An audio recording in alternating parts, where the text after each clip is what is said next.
ከመጽሐፍ ቅዱስ ቀጥሎ ሁለተኛ የመንግስተ ሰማያት መግቢያ ይችላል።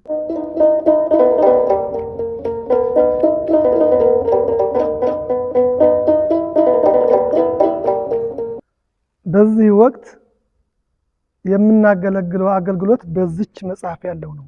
ይቺ መጽሐፍ ምን ትላለች? ጽሑፉ የሚታያችሁ ከሆነ ጾመ ድጓ ዘደረሰ ቅዱስ ያሬድ።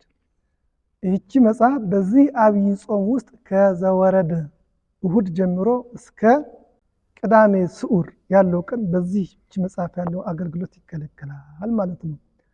እና ይቺ መጽሐፍ የተማርኳት የኔታ መንግስቱ ናቸው ያስተማሩ። የኔታ መንግስቱ ይባላሉ። ይህን የዜማ አስተማሪ።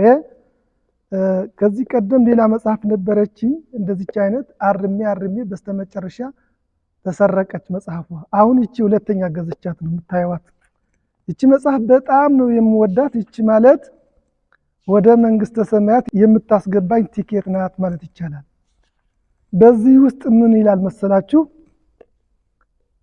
ባኡ ቤትየ ወድሩ አግብርተ እግዚአብሔር። እባካችሁ የኔ አገልጋዮች የሆናችሁ እባካችሁ ወደ ሰርጉ ቤት ግቡ ትላለች ይቺ መጽሐፍ።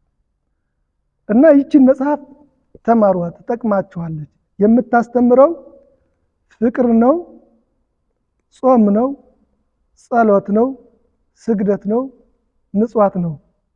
በአጠቃላይ መንግስተ ሰማያትን ታስተምራለች። ኢየሱስ ክርስቶስን ታስተምራለች። ወንጌል ማለት ናት። በተገላቢጦሽ ወንጌል ናት ይቺ። እና በዜማ ነው። ወንጌል በንባብ ነው አይደለ?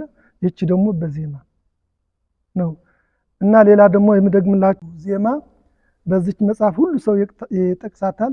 አፍ ይጹም፣ ጆሮ ይጹም፣ ዓይን ይጹም ይሏታል አይደለ? መገኛዋ የት ነው? ዘወረደ ማክሰኞ የ6 ሰዓት ማለት ነው። ይጹም ዓይን ይጹም ልሳን እዝንኒ ይጹም እምሰሜአ ህሱም በተፋቅሮ። ምን ማለት ነው? ይጹም ዓይን፣ ዓይን ክፉ ነገር ከማየት ይቆጠብ፣ ይጹም። መንገዱን እያየ ሌላ ነገር እንዳያይ፣ የሚያሳስት ነገር እንዳያይ ማለት ነው። ጆሮ ደግሞ እንደዚሁ ክፉ ነገር፣ ስድብ ነገር፣ ሐሜት ነገር ሲሰማ ማለፍ አለበት። የበለጠ ደግሞ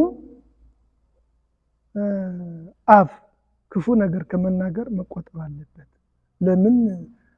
እስመ እምቃልከ ትጸድቅ ወእምቃልከ ትትኮነን። ከአፍህ በወጣ ቃል ወይ ትጸድቃለህ ወይ ትኮነናለህ ይላልና አፍ ሊጾም ይገባል። ሰው ያስቀይማል፣ እዚህ ወደ ሞትም ሊያደርስ ይችላል። አንዳንድ ቃላት አሉ፣ መጥፎ ቃላት አሉና አፋችን ክፉ ነገር ከመናገር እንዝጋው ማለት ነው። ይህ ሁሉ የሚገኘው በዚች መጽሐፍ ነውና መማር የምትፈልጉ ሰዎች ይችን መጽሐፍ መማር አለባችሁ። ቅድም እንዳልኳችሁ ይቺ ወደ መንግስተ ሰማያት መግቢያ ቲኬት ናት ማለት ነው። ለእኔ የተረጎምኳት እንደዛ ነው። ከመጽሐፍ ቅዱስ ቀጥሎ ሁለተኛ የመንግስተ ሰማያት መግቢያ ይቺ ናት። አመሰግናለሁ።